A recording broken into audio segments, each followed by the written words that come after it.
Good afternoon. This is Kathleen Drew. I chair the Washington State Energy Facility Site Evaluation Council meeting, and I am calling this meeting to order today. Before we begin with roll call, I thought I would make a couple of introductory comments since we do have two projects that have filed applications with us in the past since our last meeting. And we will be establishing the site councils for those according to our state law and have letters out to those who under our state law have an ability to participate, but they have not yet been formed. Secondly, although we have just introductory information to be presented today, we will have opportunities for public comment within the 60 days of when those applications have been filed. So although we aren't taking public comments today, we will be providing that opportunity to everyone who is interested, and we look forward to your participation in this process. We will be discussing when those will be held. At this point, given our COVID situation, we do expect those to be virtual. If you want to sign up to receive project information, you can do so on our website or by calling our general information number. So with that, again, I am asking for the clerk to first call the roll of the EFSEC council, and then the staff members, and then the representatives of the facilities in the project who are on the agenda for today. Ms. Mastro, will you please call the roll? Good afternoon, Chair Drew. Good afternoon, council members. This is Tammy Mastro for the record. Department of Commerce. Kate Kelly, present. Department of Ecology. Rob Dengel, present. Department of Fish and Wildlife. Mike Livingston, present. The Natural Resources position is vacant. Utilities and Transportation Commission. Stacy Brewster, present. Local jurisdictions and optional state agencies for the Goose Prairie project. Department of Transportation. Bill Soriel, present. Thank you. The Assistant Attorney General for EFSEC. John Thompson is present. EFSEC staff, Sonia Bumpus. Sonia Bumpus is present. Amy Mood. Present. Thank you, Tammy. Thank you, Amy. Kyle Overton. Here. Joan Owens. Present. Patty Betts. Present. Stu Henderson. Present. Stephen Posner. Stephen Posner, present. Representatives for the operational updates, Kittitas Valley Wind.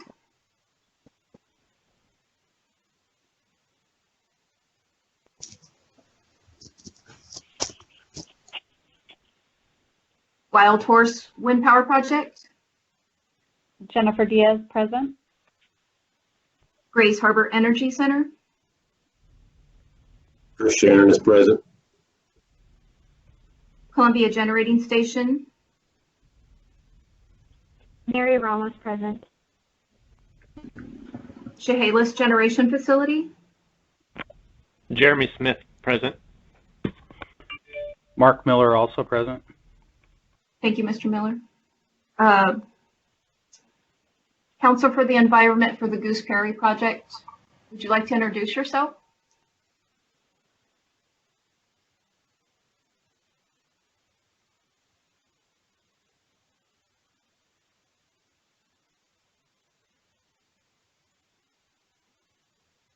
Will the court reporter please introduce yourself?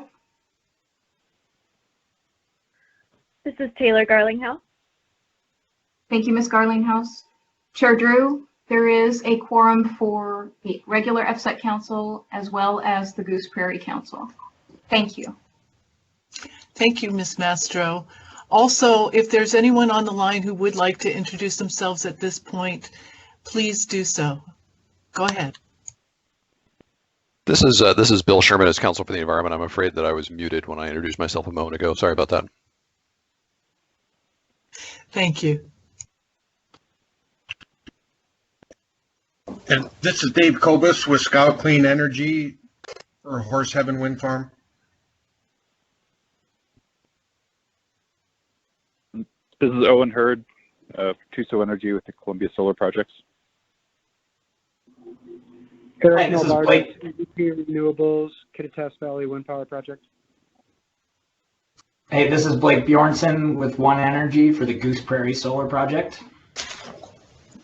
Thank you, and I believe that was Eric Melbardas before that with Kittitas Valley, is that correct? That was correct. Thank you.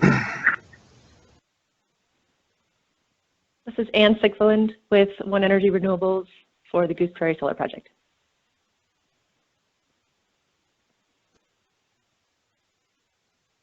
Noel Madera with Yakima County Planning.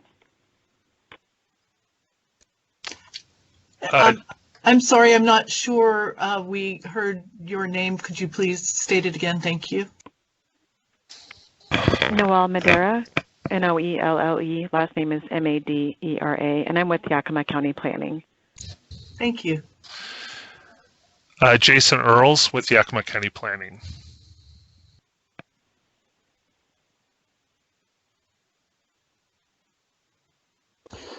Tim McMahon with Soul Reeves Law Firm on behalf of the Scout 47 Project and One Energy Goose Prairie.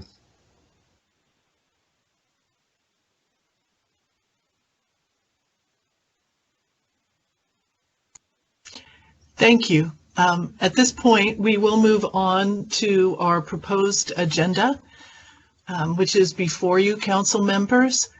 Is there a motion to adopt the proposed agenda? Kate Kelly, move to adopt the agenda as written. Rob Dangle, second. Thank you. All those in favor, please say aye. Aye. Aye. All those opposed? Motion to adopt the agenda is approved. Moving on to minutes, we have two sets of minutes from January. The first we'll take up is the January 19th, 2021 council meeting minutes.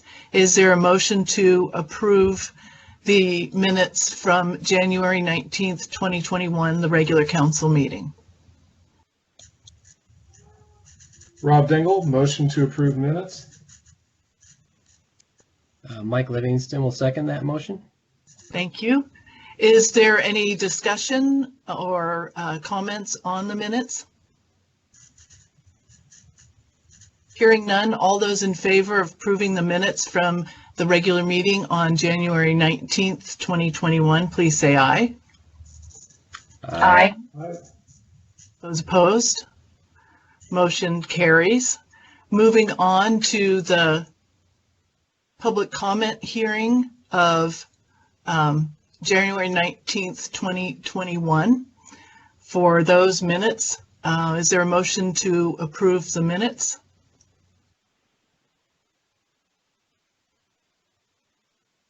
This is Stacy Brewster. I'll move that we approve the minutes from the public comment hearing on January 19th, 2021. Thank you. Kate Kelly, second. Thank you. Discussion. I do have one correction to make on page 4. Let me pull this up here.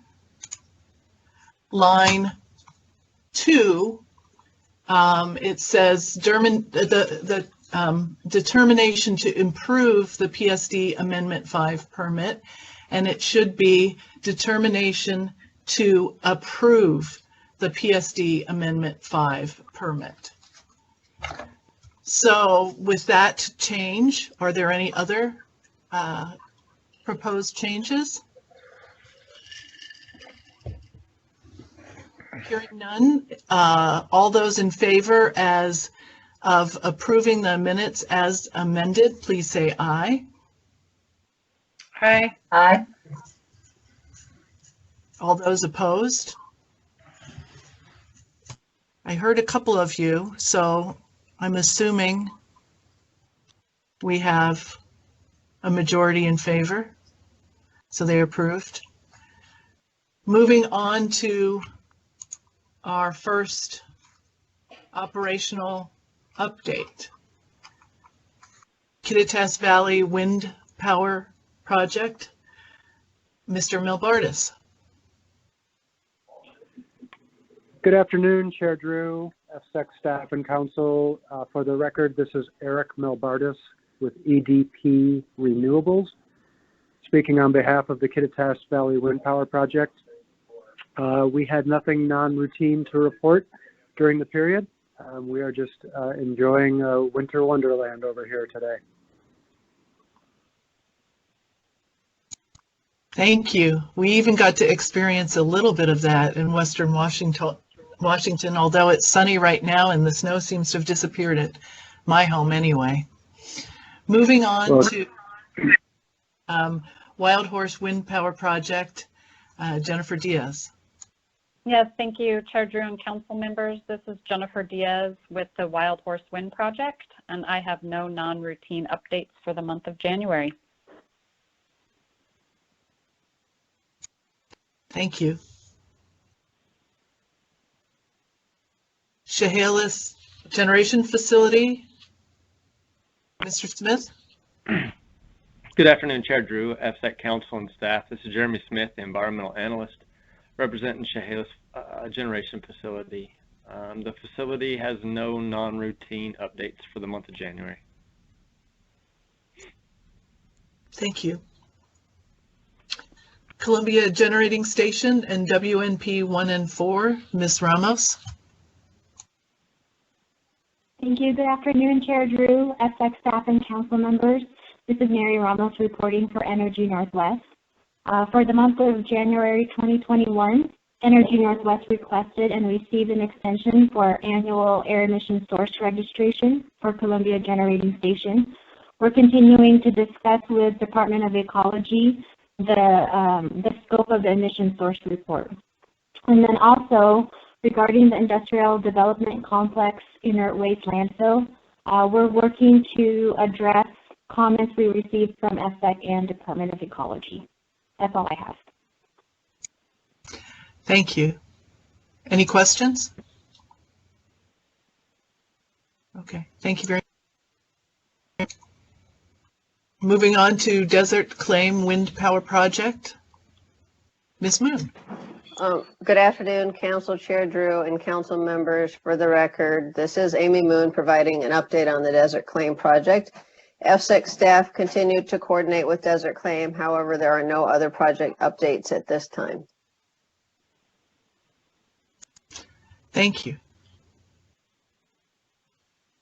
Next on our agenda is Columbia Solar Project, Mr. Overton. Yes, this is Kyle Overton, the site specialist for Columbia Solar. This past month, EFSEC staff received a preliminary draft of the initial site restoration plan, or ISRP, from Columbia Solar. Staff in the process of our initial review in consultation with our independent contractor determined if the plan complies with the facility's SCA and regulation, primarily WAC 46372. The ISRP is required to be approved by the council per WAC 463-72030. Once a review is complete, EFSEC staff will prepare a recommendation to the council for their consideration. Is there any questions? Are there any questions from council members? This is Stacy Brewster. Kyle, do you have an idea of when we could expect that report? I don't have a really firm date as of yet. We're still coordinating with the facility to obtain some additional information to complete their plan. Thank you. And as I understand it, there will be additional plans. Specific plans are required to go to the council for approval, but some the staff will coordinate and respond to between them and the facility operator and owner. But we will give you an update as to when you can expect it and certainly provide you with adequate time for review. Thank you.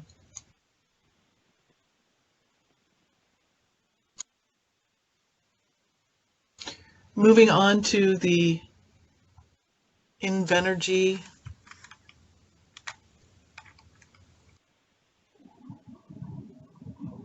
Great. Good afternoon, Chair Drew. Sorry, I lost my focus on the agenda there for a quick minute. Mr. Sharon. Good afternoon, Chair Drew, council members and staff.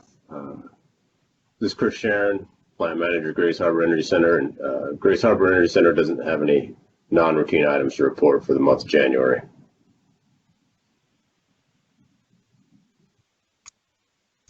Thank you. And we did complete the public hearing and the amendment on Title V, so that's in effect now, I understand? Yes, that is correct. The PSD Amendment 5. Thank you. And we look forward to hearing more about your technology upgrade as you get further into the spring here. So thank you. Welcome.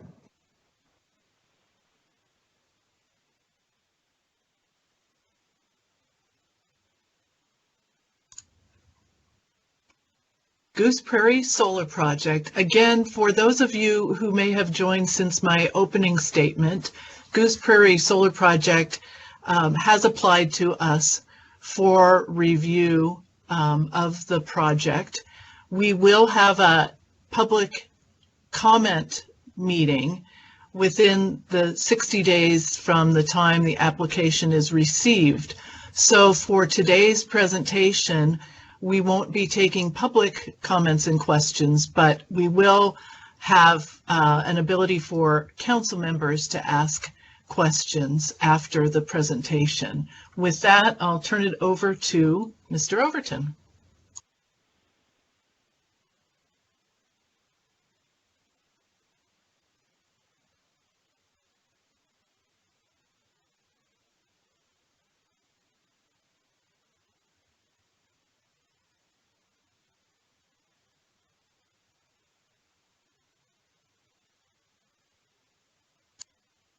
I am not hearing Mr. Overton. Is there, what's our problem? Do we have a... Is this working now? Yes, there you are. Oh, there we go. Sorry about that. No problem. So this is Kyle Overton, the site specialist for Goose Prairie. I don't know if you heard it, but I did want to provide some more info for the Grace Harbor update. Their PSD was, their amended PSD was issued on January 28th. And for Goose Prairie, EFSEC received an application for site certification and an application for expedited processing on January 19th for the Goose Prairie Solar Project, which was submitted by One Energy Renewables. The ASC proposes the construction of an 80 megawatt solar facility with optional battery storage to be located in Yakima County.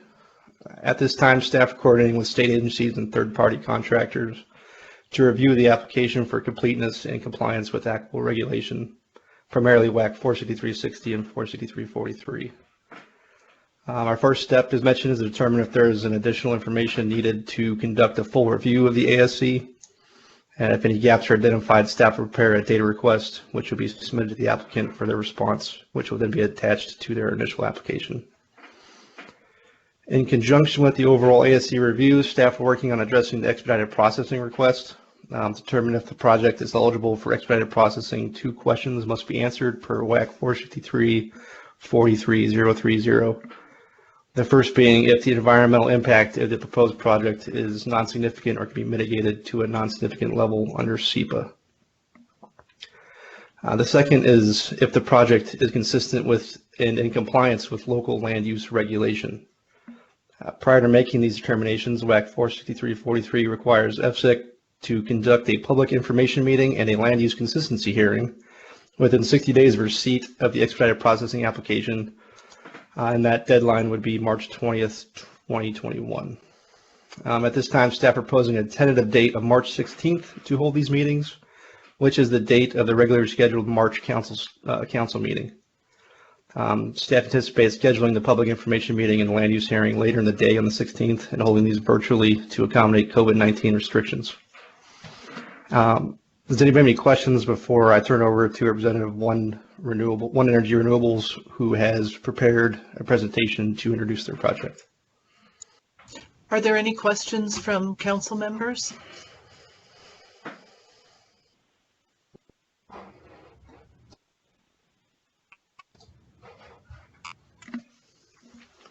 So I think Blake Bjornson is going to do the presentation here. I'll hand it over to him.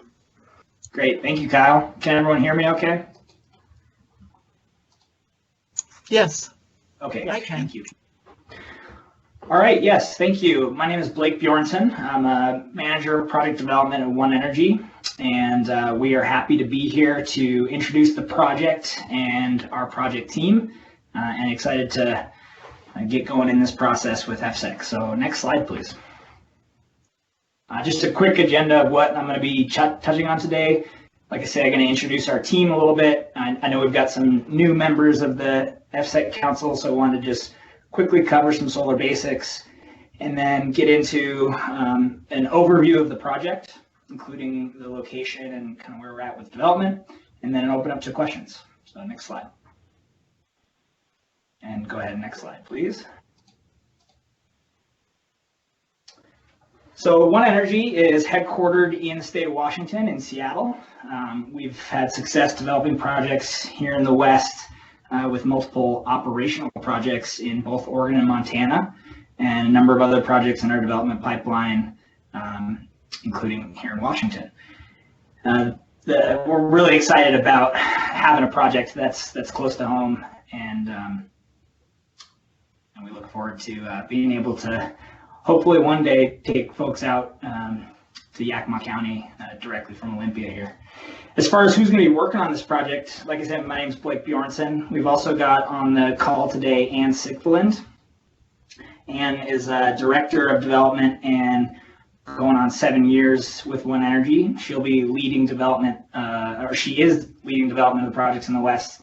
And she's been in the renewable energy industry since 2007 with previous solar and wind development experience at EDP Renewables and EDF Renewable Energy. We also have on the call today, as he mentioned, Tim McMahon, who's supporting us from Stoll Reeves. Go ahead to the next slide, please. So like I said, I know some folks are new to the council since Columbia Solar, so I just wanted to touch quickly on some of the major components. First and foremost, as you guessed, we're going to have some solar panels out there. It's the same type of panel that you see on a residential or commercial facility. And one cool thing is the anti-reflective coating, which really enhances the amount of power or the amount of solar energy that's not lost to reflection and turned it into electricity. We've also got the racking. Those hold the panels, and we are proposing a single axis tracking technology that would rotate throughout the day to track the sun. And then that's held up by these minimally invasive steel posts that are driven into the ground. Next slide, please. So we've got a couple of electrical components to get that electricity into a usable form to get it onto the grid. There are the inverters that change the power into a usable type of power. And then there's the interconnection infrastructure, which has safety equipment and different controls to actually put it onto the grid. And we work closely with the interconnecting utility or provider, which in this case is Bonneville Power Administration. Next slide. Wanted to touch on the optional battery energy storage system. I guess first of all, just to say it is optional. The commercial discussions and what exactly the buyer of the power wants will ultimately decide whether storage is included with the project or not. The benefits of storage include reducing renewable curtailments, being able to provide power when the sun isn't necessarily shining, and limit price spikes related to evening peak ramping demands, so being able to shift some of that power. Any batteries that would be used would be listed or certified by the Underwriters Laboratory, which is the industry's foremost safety and sustainability third-party standard. And kind of as you can see here, these are modular, self-contained units that have all the built-in systems that are required, including, as you can see, there's a new standard, NFPA 855, that's been developed for the standard for the installation of stationary energy storage systems. So there's some high level, there's some requirements that have been created to make sure that these are safe. Okay, next slide, please. This will be the final couple components here. There's fencing with a security fence up to 8 feet in height that will be installed around the perimeter. And we would work with the county and the landowner and other interested agencies to make sure that we design the appropriate fence. And then we'll have roads for access into the facility and within the facility for operations and maintenance. Next slide, please. Wanted to talk about a little bit about why solar is a great Washington product. So I actually want to start on the second bullet there. The Clean Energy Transformation Act, CETA, has certainly increased the demand for solar projects in the state. And as the Department of Commerce, in its recently released 2021 energy strategy, talks specifically about the significant quantities of new clean generation that will be required to meet the future energy requirements of Washington. And this project will be a great contributor to that goal. Solar also correlates well with peak demand, especially in the summer. We can site it close to existing infrastructure. There's no use of water, and then the sun's going to be shining, so there's no fuel price risk associated with it. And finally, the solar is compatible with agriculture. It does not have any negative impacts on adjacent agriculture uses, and the landowner is provided with supplemental income, which helps a lot for them. And at the end of the project, we can remove the project, and the land can be returned to either its current use or whatever the landowner wants to do with the land at that time. The next slide, please. So just a few more things that are kind of more specific benefits to the local communities. One is on taxes.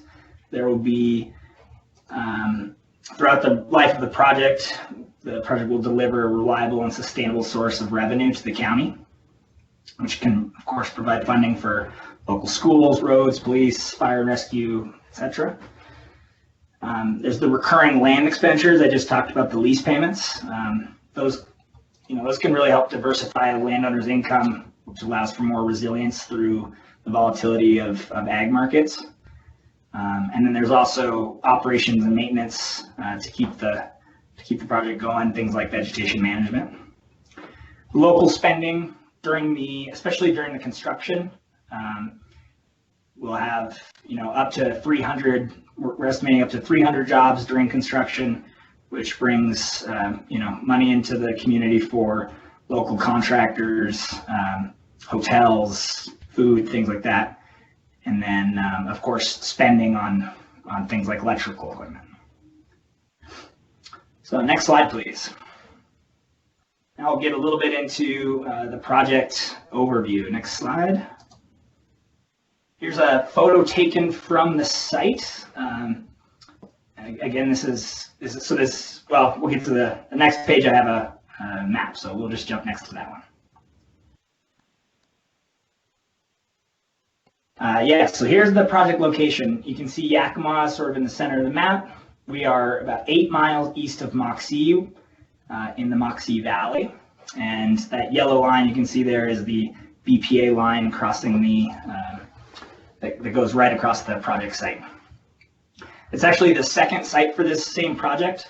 One Energy conducts thorough early due diligence on sites, and that includes rigorous desktop analysis through online mapping and early engagement with relevant agencies. And in this instance, we actually had site control and interconnection position on the same line, but about 12 miles east. And in response to some WDFW feedback, we moved the project to this current location. Next slide, please. One of the other reasons that we chose this location is the very high solar energy resource. So this is a map produced by the National Renewable Energy Lab, NREL, and it shows solar radiation in the state. And as you can see by the darker shades here in the southern part of the state, Yakima County is square in that really high resource.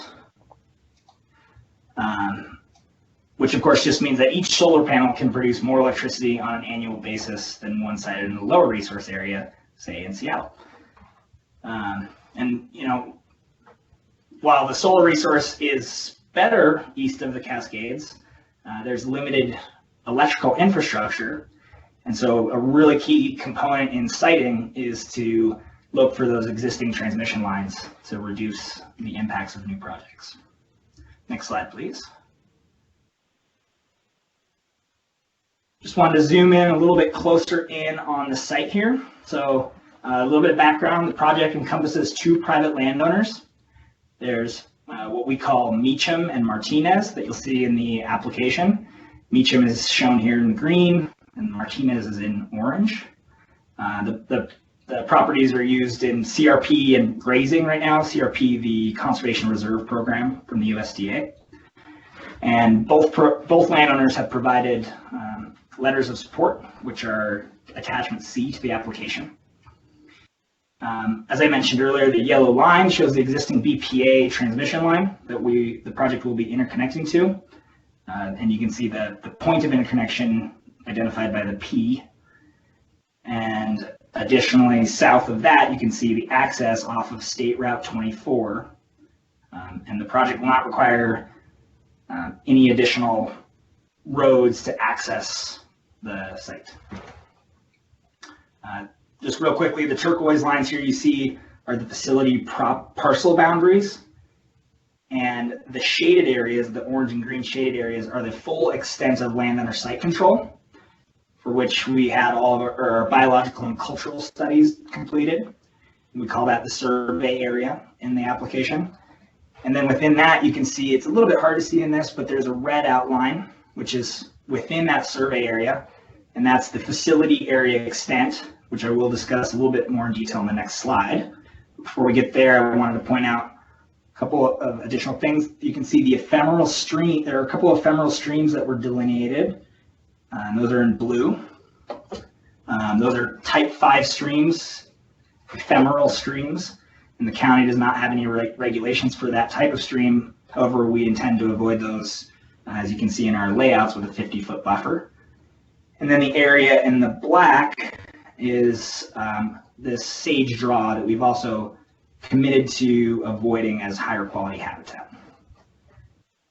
And if you could go to the next slide, please.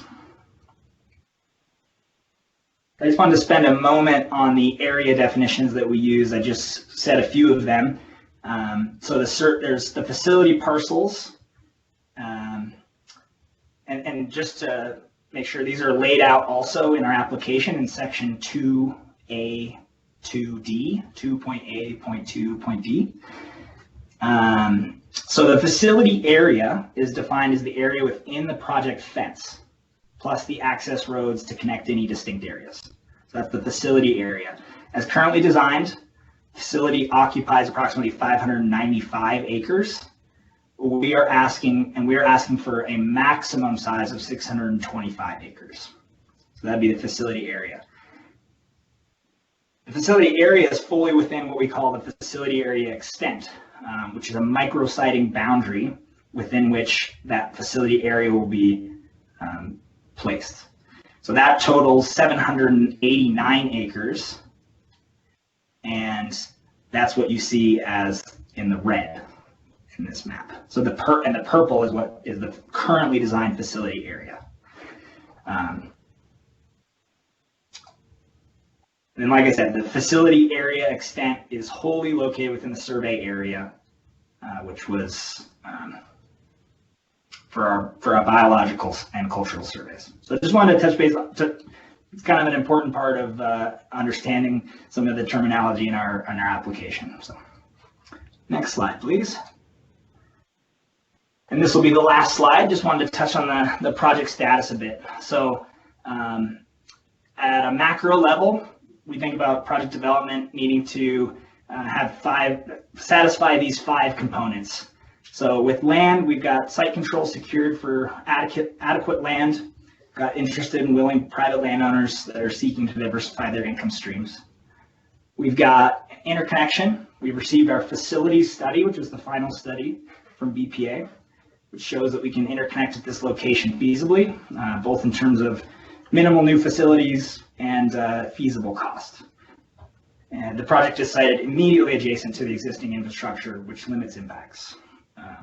And this limited scope, lower cost interconnection ultimately means cheaper electricity for the consumer. For solar resource, as I mentioned earlier, this is one of the best spots in the state for solar. This project is anticipated to produce about 180 gigawatt hours in the first year, which is equivalent to the annual electricity consumption of over 14,500 homes. So pretty great spot to have solar. So the 2 that you can see there in gray are, of course, the permit. Here we are.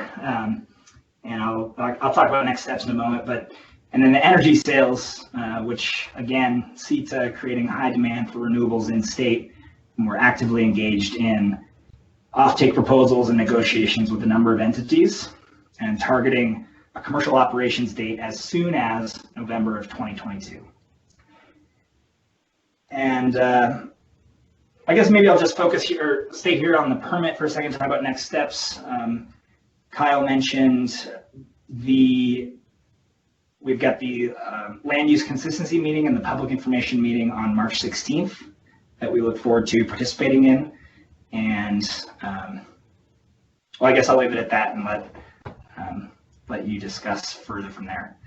So with that, if you go to the last slide, please. I just wanted to make a couple final notes. One is kind of an administrative note. I took great pains in the application to use bookmarks quite a bit. So in both the PDF version and the Word version, there are bookmarks to all the different sections. So I really encourage you to use those to jump around in the document when you need to. And then I also wanted to give my sincere thanks to EFSEC staff for their assistance for the last many months. The whole crew, including Chair Drew, Sonia, Kyle, Patty, Stephen, and Tammy have all been really great to work with. Very much appreciate that and looking forward to going down this process with y'all. So with that, I'll open up to any questions. Thank you, Blake. Are there any questions from council members? This is Rob Dingle. I had a question regarding the operations. So I was looking through your application. It looks like you have a maintenance and operation facility that you're going to put on site. But I think in your notes, you also mentioned that you wouldn't be having a full-time person working at the site. So I was just wondering, what do operations look like from a long-term staffing perspective, just to get a better understanding of the nature of this solar project? Yeah, thank you. So in terms of operations and maintenance, you're correct that there will be a building on site, or we're asking to permit for a building. Each owner ends up, whether they have a building on site that holds things like extra panels or electrical equipment that needs to be serviced, that might be up to, that's different depending on who's operating the project. But We have, typically solar projects are serviced by operations and maintenance, sort of, what's the right word? Consultants that are servicing a number of projects in an area. So the solar project itself does not require a full-time staff. A solar project of this size does not require a full-time staff on site. But when there are issues that come up, they can be called on to go and fix things. And then there's also annual maintenance that's scheduled, and so those would be scheduled with that company as well. That's typically how it's done. Thank you. Any other questions from council members? Yeah, Chair, this is Mike Livingston. Go ahead. So first, I just wanted to thank Blake and the team for the consideration of moving the site from that farther eastern location to this one. From a fish and wildlife standpoint, siting is the key for these projects. The more we can get them away from intact wildlife habitat, the better. So appreciate that. I wanted to also acknowledge the preliminary work that was done on the rare plants and big game habitat corridors. I'm curious if there's any additional survey work intended to be done. Though the likelihood is low, there's still a possibility, given the proximity of the site to the Yakima Training Center, where we do have one of our remaining sage grouse populations left. There's some possibility that they're occurring in the general area. So I'm curious if you're planning on doing any more wildlife surveys. Ground squirrels are another potential species of concern, jackrabbits, burrowing owls. And then one other question would be, are you guys, one of the things that we've grappled with for the solar projects in particular is these large 8-foot fences can be barriers to wildlife movements, and they can also be potential collision sites for, in particular, birds. And so I don't know if you're looking at best management practice for how to minimize those types of collisions. Thanks. Yeah, thank you for the questions. So on the survey work, we conducted surveys at the site over the course of 2 years, 2019 and 2020, spring surveys, and conducted outreach to the local WDFW folks who provided feedback on our survey protocols and made sure that we were doing the appropriate work out there.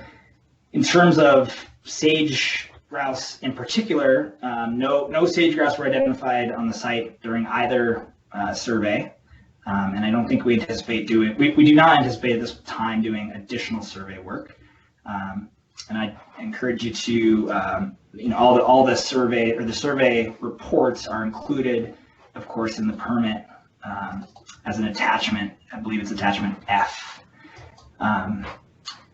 and I would say, I don't want to say anything more on the surveys. Yeah, and, different ground squirrel, there were, all the findings can be found in that attachment F. In terms of the fence, yes, we've also we've discussed the fence design with WDFW as well, and have committed to raising the bottom by 4 inches off the ground, and also committed to not using razor wire on the top. And we do have some ongoing conversations with WDFW in terms of rounding out the mitigation and making sure the project minimizes impacts to the extent possible. So we'll look forward to continue discussing those impacts and as we go forward. And I would also encourage the habitat mitigation memo is attachment R to the application, and that has a kind of our assessment of where we're at with mitigation at this present time, and provides some of the other things that we've done for mitigation tactics. Thank you for those responses. I appreciate that. Thank you. Blake, I do have a question too. In terms of the agricultural lands, do you know if any of them are designated of long-term significance? I believe in Yakima County, all agricultural land, when they did the land use planning, all agricultural land has that designation. They did not distinguish within the agricultural zoning district. And can you explain what the different kinds of agriculture that are currently happening on this property are? Yes. So the Meacham property, which is the southernmost property, the one that is adjacent to State Route 24, that is in the Conservation Reserve Program. So it's been sitting fallow and it does not have any active agricultural practices. The Martinez property is routinely used for grazing in the winter. As you can see in the attachment C, the landowner support letter, it doesn't have very high value for them as winter habitat, as winter grazing, but it is used, and you can see there's one particular portion that has a bit heavier grazing usage that's in the Martinez property, but south of the transmission line. But otherwise, it's not used a lot, but it is used for grazing. Thank you.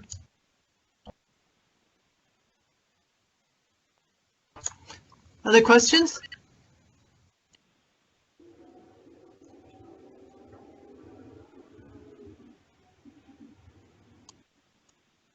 Okay, hearing none. Thank you very much for your presentation, and we will continue to, the staff will work with you in terms of the review, and we will also work to set up the informational meeting and the land use consistency meeting in order to gather the input from the public at that time. Thank you.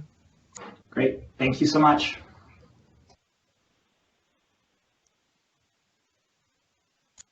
Moving on to Horse Heaven Wind Project, Ms. Moon. Thank you, Chair Drew. On February 8th, 2021, EFSEC received an application for a site certification from Scout Clean Energy, proposing the construction and operation of the Horse Heaven Wind Farm project. The application for site certification, also known as an ASC, proposes the construction of a renewable energy generation facility that would have a maximum nameplate energy generating capacity of up to 1,150 megawatts for a combination of wind and solar facilities, as well as battery energy storage systems, or BESS. The proposed project is located in Benton County, Washington, south of Kennewick. According to the ASC, if approved, the applicant is anticipating commercial operation of the first phase to be built by the end of calendar year 2023. EFSEC is working to schedule the public information meeting and land use hearing to be held on the same day within 60 days of applicant receipt before April 9th. These are anticipated to be virtual meetings, or virtual meeting and hearing. EFSEC is sending notification letters this week to local and state agencies who have an opportunity to appoint someone to sit on the council. EFSEC is also developing a project mailing list. People can sign up for the project mailing list on the Horse Heaven Project specific website. That's first go to the EFSEC website, and then you can scroll through the facilities to Horse Heaven. The Horse Heaven Project application included a request for the expedited process, which has a 120-day State Environmental Policy Act, otherwise known as SEPA, review timeline. June 8th will be the 120 days. As Kyle Overton previously presented, the Horse Heaven Wind Farm project is subject to the same Washington administrative codes as the Goose Prairie Solar Project. Does the council have any questions? Any questions at this point for Ms. Moon?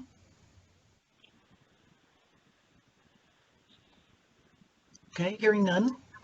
Okay, We will now have a brief project overview presentation by the Horse Heaven Wind Farm project applicant.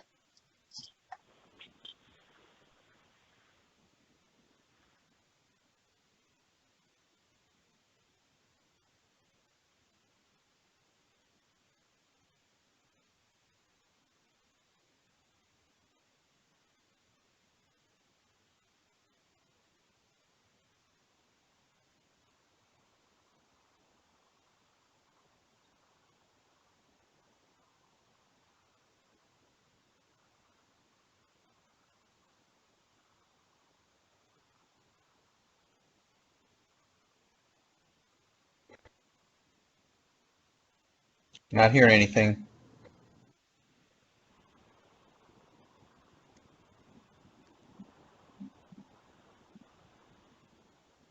Yes, we can't hear the presenter yet.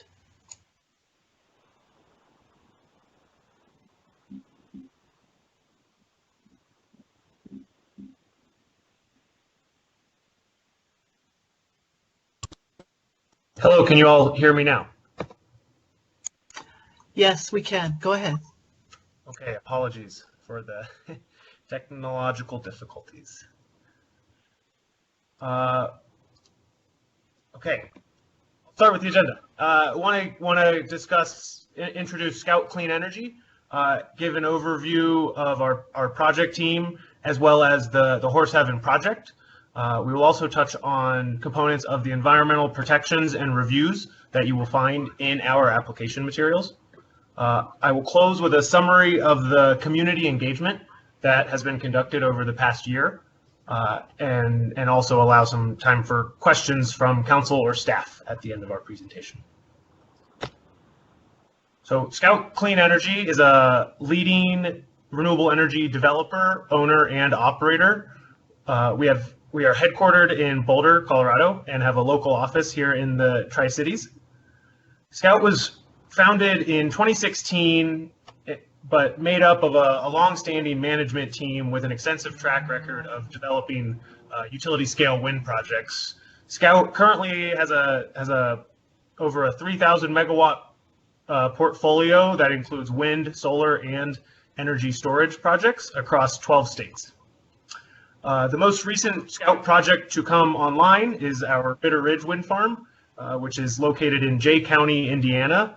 That project began operations in October 2020. I'd also like to introduce the broader project team and consultants that helped prepare our application for site certification. Tetra Tech was responsible for the environmental review and analysis and preparation of the application. West is our avian and bat study and statistical analysis consultant. Westwood helped or assisted with our preliminary engineering design and survey work. And HRA, or Historical Research Associates, is our archaeological and cultural study consultant for the project. Here's our presentation team. There, I am Pat Landis, and also Dave Kobus is the lead project manager for the Horse Heaven Wind Farm. His experience includes leading development of the Nine Canyon Wind Farm, which is currently operating in Benton County, Washington. Dave is a resident of Richland, Washington, which is just a few miles from the proposed Horse Heaven project site. Now I would like to let Dave talk a little bit and discuss more of the details about the Horse Heaven project that is proposed for Benton County. Thank you, Pat, and good afternoon, everyone. I hope folks can hear me. As can be seen on the slide, the Horse Heaven Wind Farm project will be located just south of the Tri-Cities. At its closest point, it's approximately 4 miles south-southwest of the city of Kennewick. And as you can see as well on the larger Tri-Cities urban area. To date, the company has substantial site control in the area. We've got just over 70,000 acres with wind energy lease and easement agreements with the participating landowners. So the project area consists primarily of private agricultural land, where each turbine and associated access roads on average affects only about a half acre from agricultural production. There's also a few parcels of state school trust land, which we have hopes to support up to 10 wind turbines, plus a portion of a solar project. And then we're fortunate we have 2 planned interconnections with the electrical grid. There's one on the eastern side of the project near Interstate 82, which runs north-south through the project area. And then on the west site control boundary, there is also a planned interconnection there. Both are on the Bonneville system.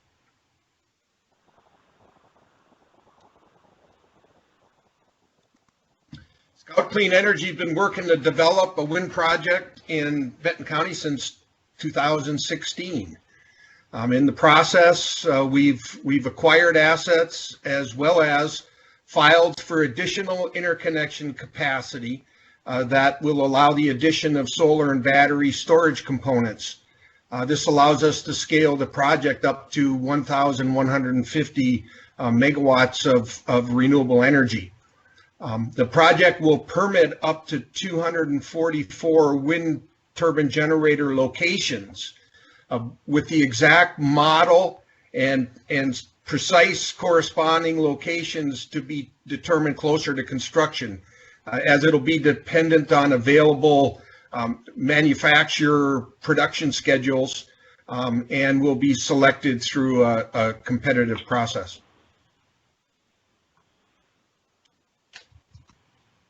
Combining wind, solar, and battery storage as a hybrid system helps to mitigate one of the biggest disadvantages of renewable power, and that's in its variability. Building these components at the same location can enhance grid reliability by providing electrical generation during more hours of the day, as well as the ability to store power when it's needed the most. Also, hybrid renewable energy resources in this region have enhanced value due to generation peaks coinciding with power demand peaks, where one technology can contribute during the gap of another. So flexibility is key, as depending on the preferences of the eventual power purchaser of a power sales agreement for the facility, the relative wind, solar, battery storage ratios may change, where additional solar battery storage is constructed with correspondingly fewer wind turbines. This flexibility also includes the potential for the project to be built in phases and even have multiple off-takers. So Scout originally intended to pursue local permitting throughout our development planning efforts, as wind, solar, and battery storage are allowable conditional uses in Benton County. However, in recent months, the project size and scope have expanded, as well as the evolving challenges associated with public meetings due to the pandemic, all adding to the environmental review complexity. We also appreciated that the EFSEC process ensures robust public involvement opportunities that we believe match or exceed the local permitting process. So the state process ensures that expert resources are available to accomplish review without undue burden on local agencies with limited resources. We have met with Benton County staff and officials multiple times throughout the course of our development effort, and our team continues dialogue as questions arise. And Benton County has been provided the land use section of the application.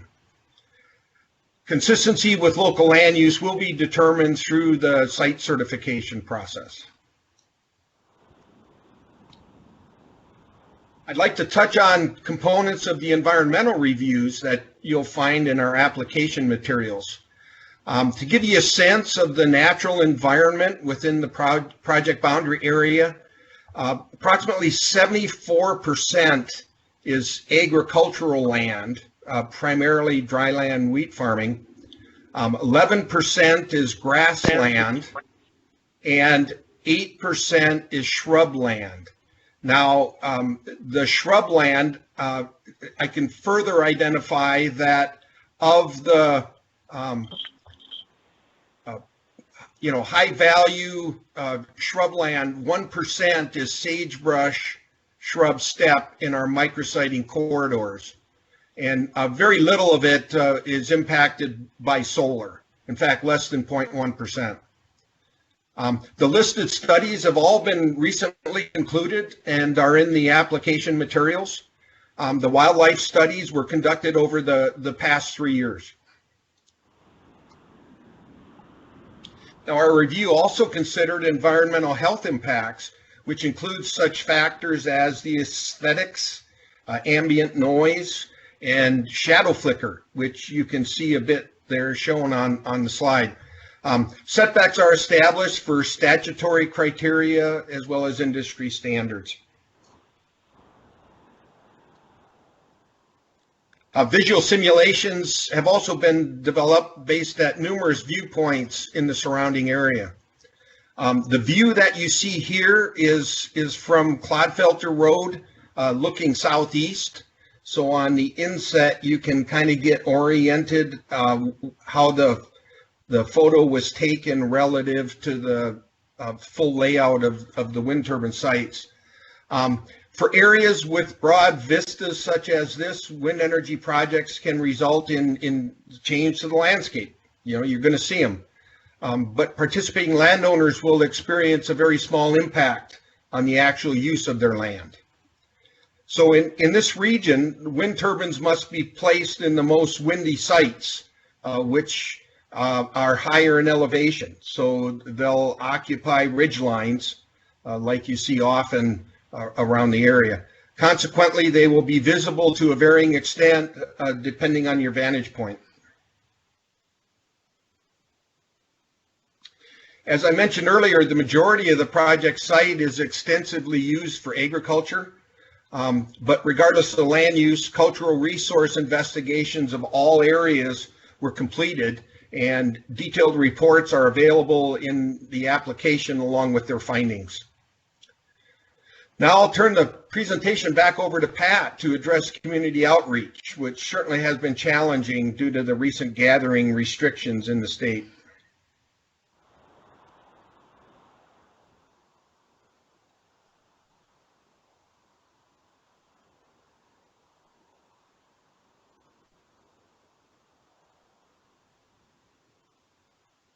Not hearing anything. Oh, there you are. I was just all right. Thank you all. Can you hear me now? Yes. Thank you. Thanks, Dave.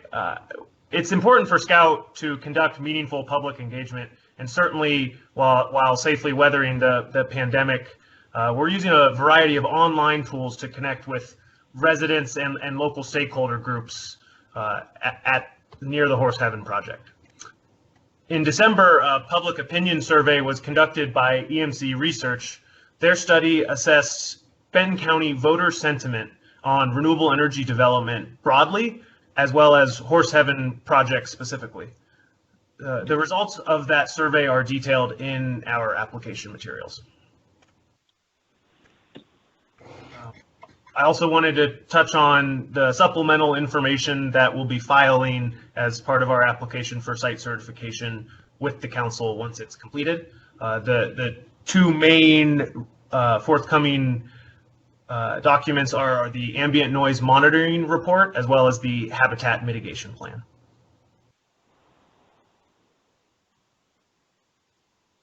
And to wrap up now, appreciate the time and would like to answer any questions that council or staff may have after our introduction.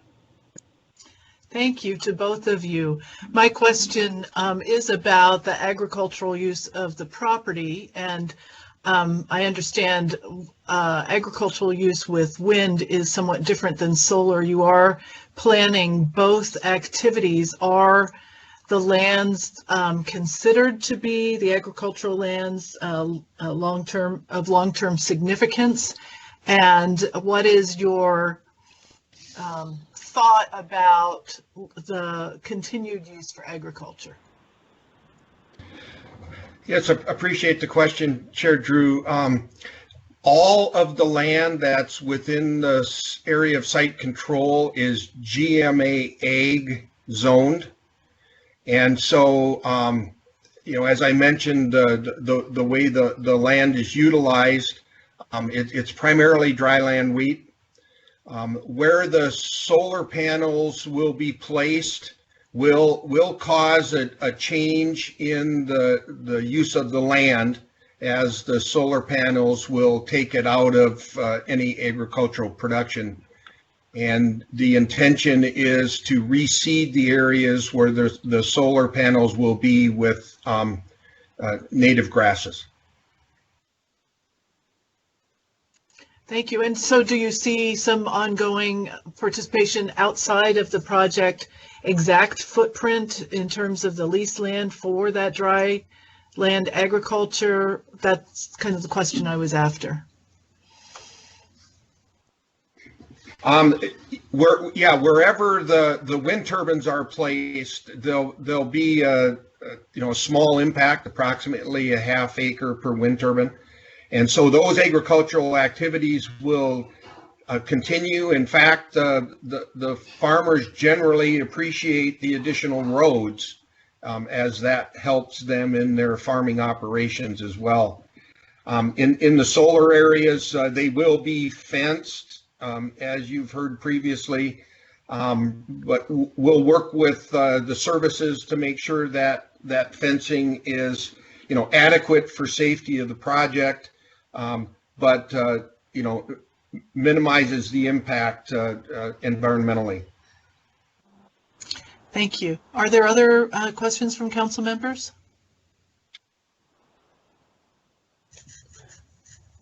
This is Rob Dingle with Ecology. I have a couple of questions I would like to ask.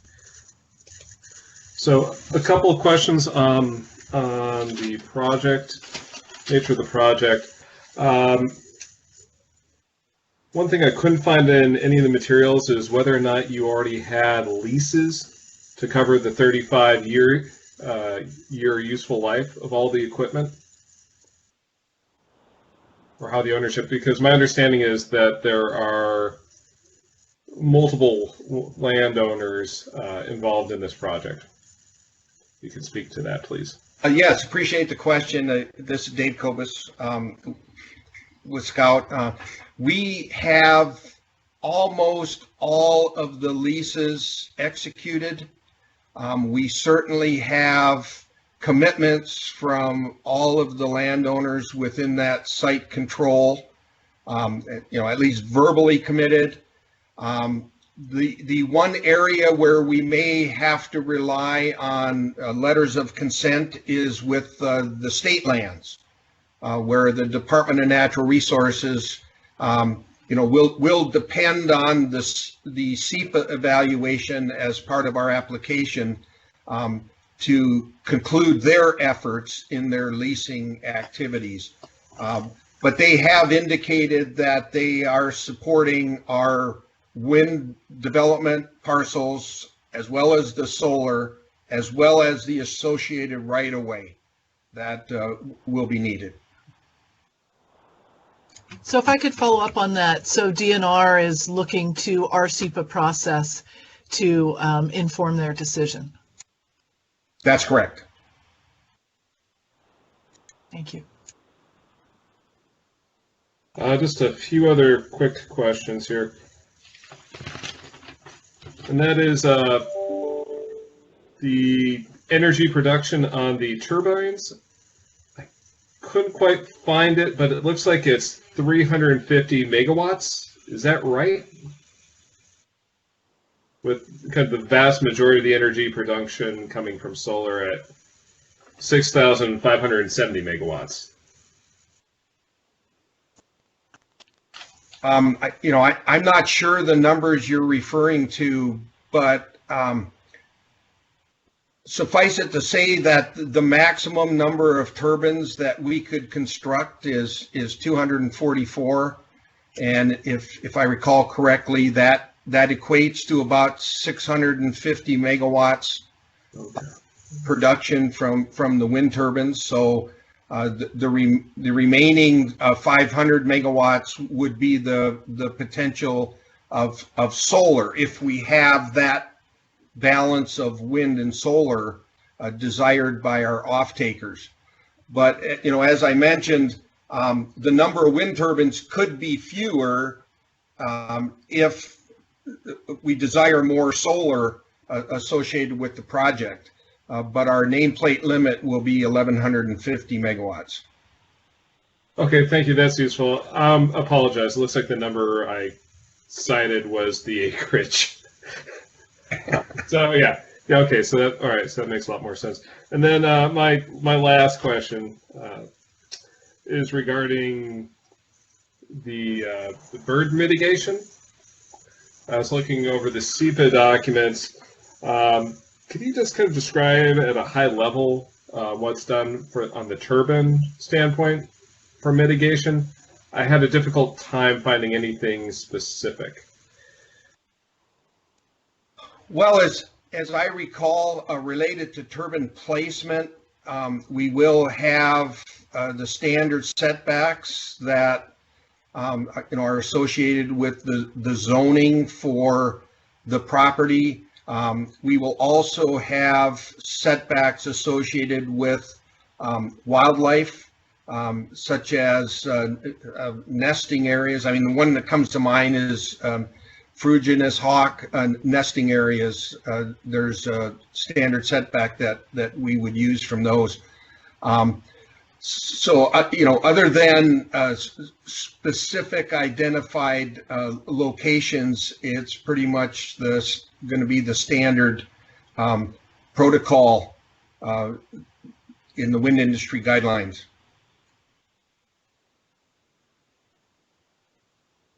Thank you. Chair Drew, this is Kate Kelly. Go ahead. I just had a question about the battery storage. Can you talk a little bit about what that might look like or how that would work? Yeah, the best way to describe it is the battery storage would come in modular type units, similar to what you saw earlier relative to inverters for the solar project. But these modular units would be installed on concrete pads, and they're kind of like a shipping container, and then there would be the cooling systems that would be required, would also be on the end of the units, and then they would be stacked, well, not stacked, but side by side on the footprint close to where the collector substations would be for the project. And so each battery storage container for the technology we're currently looking at is about 3 megawatts per container. So if you had 150 megawatts, of course, there would be 50 containers that would be sited.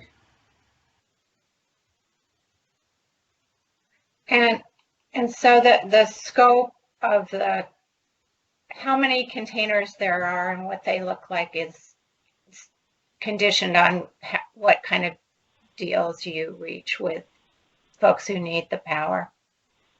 Yeah, the way it'll work is we will bid the project into requests for proposal processes, and we'll identify an offering that we believe is consistent with what the request for proposals are looking for, and then we'll negotiate with the interested party They may say that, they don't need battery storage. All they want is wind. They may say that they want the hybrid facility that has wind and storage, but no battery. Or they could, identify needing battery and not so much solar. So it'll really be a negotiation process to refine, at the end of the day, what has the greatest value for the interested off-takers.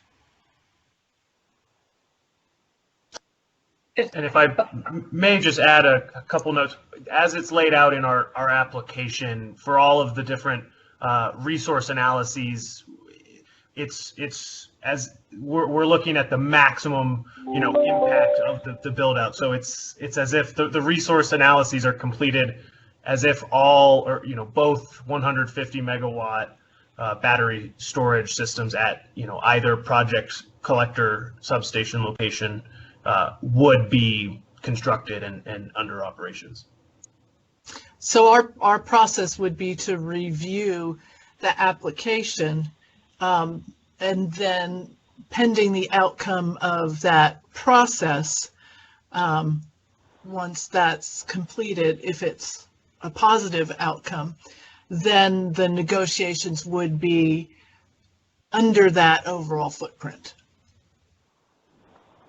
That's correct. Okay, thank you. Yes, and just another point of clarification that, whatever we build would be within the footprint we've identified in the application. So in other words, we've identified the most impactful case and may end up scaling back from there. Also, with the battery storage, it's not considered generation. So, when we speak 1,150 megawatts as the nameplate capacity of the project, that's not counting the two 150 megawatt potential battery storage systems. Hope that clears it up.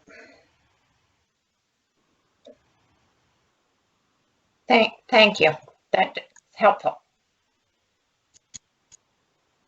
Any other questions from council members?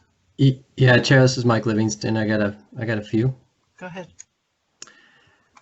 So one thing that I kind of dove in a little bit into the West Incorporated report, noticed the timeline of the wildlife surveys that have been completed. They're 2 to 3 years old. I don't know if there's more continued surveys going on that'll lead up to the final decisions for siting of specific turbines. Dave, you mentioned the ferruginous hawk. It's currently a state threatened species, and we are under current public review for a potential recommendation to our commission to uplist to endangered, state endangered. So that species really kind of imperiled. And Benton and Franklin counties are the if you will, the stronghold for the species. So there's some real concern there that we want to make sure that siting is done properly for that particular species. So I wanted to know, and I got some other questions, but I want to know if are there additional up-to-date surveys planned, because ferruginous hawk in particular will move around from different territories.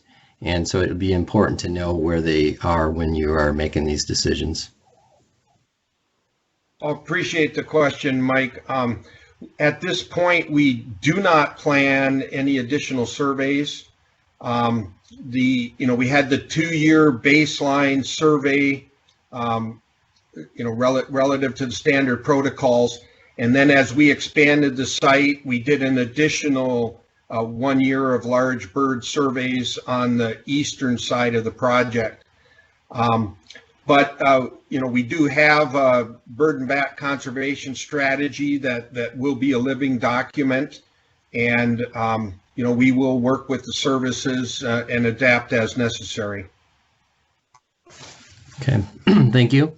And then one other wildlife-centric question, and you're probably aware of this, the snow geese numbers, and particularly in the wintertime, have just been really increasing in that area. They spend a lot of time on the wheat fields and then further down onto the Columbia River.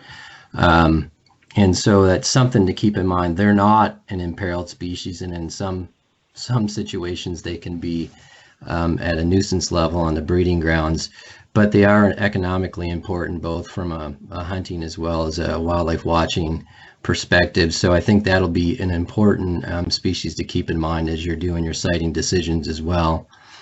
And then finally, and I'm going to geek out for a second and just note that in the West report, there were 5 observations of Washington ground squirrels, which to my knowledge don't occur in Benton County. That would be Townsend's. So I think that would be an important thing for you guys, for your records, to make sure that you get that that corrected. And with that, Chair, I'm done with my questions and comments.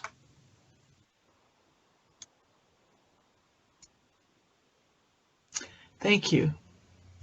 Any other questions from council members? Chair, this is Kate Kelly again. At the end of the presentation, there was talk about additional documents that were being produced. Does that mean the application isn't fascia complete right now, or until we receive those, or are those just part of the ongoing process? I'll ask staff to answer that. Ms. Moon or Ms. Bumpus?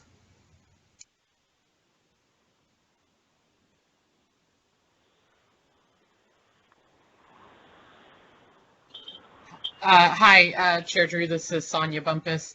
So the application is being reviewed for completeness, and those reports are items that we would need to complete the reviews. So we do see those as pieces of information that are needed to make the application complete, but we're also reviewing everything else we have so that we can develop a comprehensive list of questions and things that we might need just clarified to put together to send to Scout Clean Energy.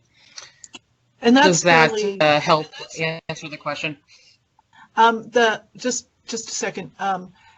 And that's common in terms of even though we've received the application, we already start that 60-day period in order to have the first public comment period and the land use consistency hearing. So we're on that timeline, but that doesn't mean we won't be asking for additional information. And I'll take whoever it is that wanted to comment on it as well.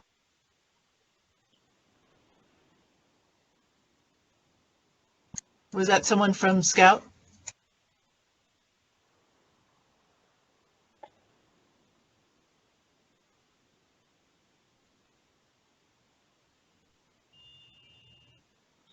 Well, Chair, this is Kate. That answered my question. So Thank you both very much. Okay, thank you.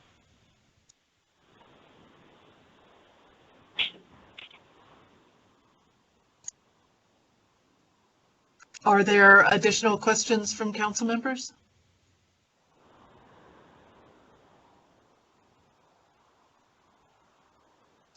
Thank you very much for your presentation, and we look forward to getting additional information as we move forward.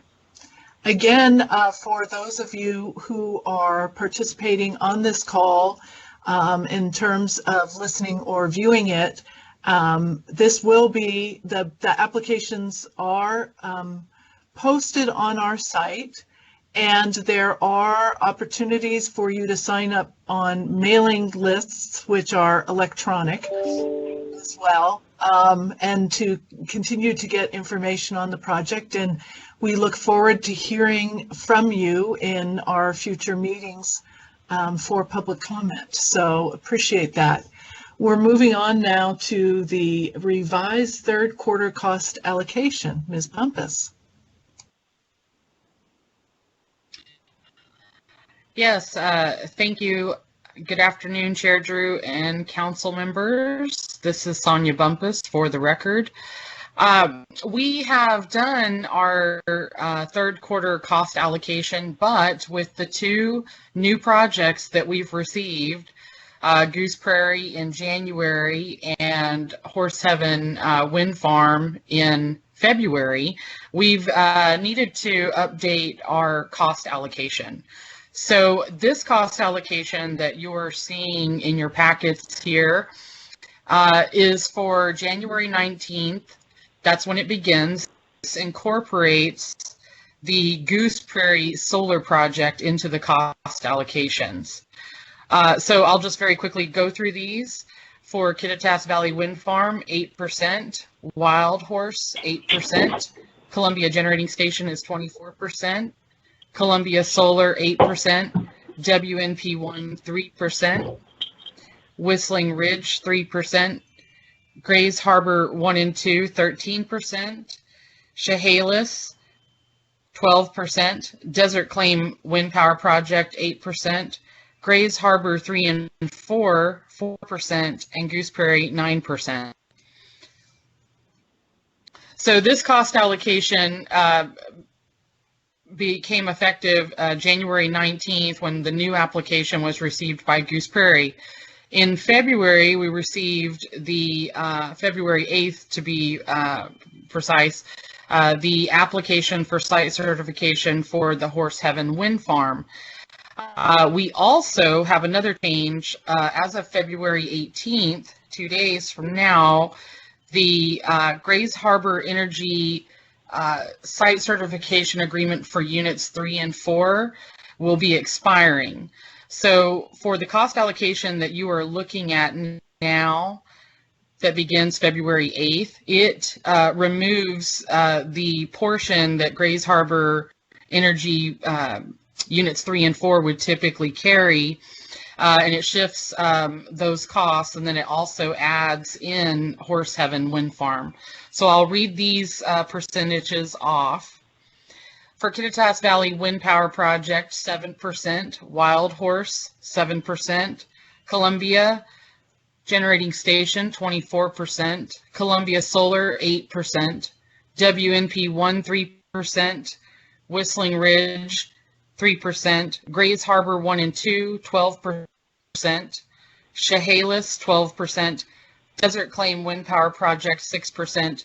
Grays Harbor Energy 3 and 4 is reduced to 0%. Goose Prairie, 9%, and Horse Heaven, 9%. And these are going to be our cost allocation percentages until March 31st, the end of the third quarter for fiscal year 2021. Are there any questions for me?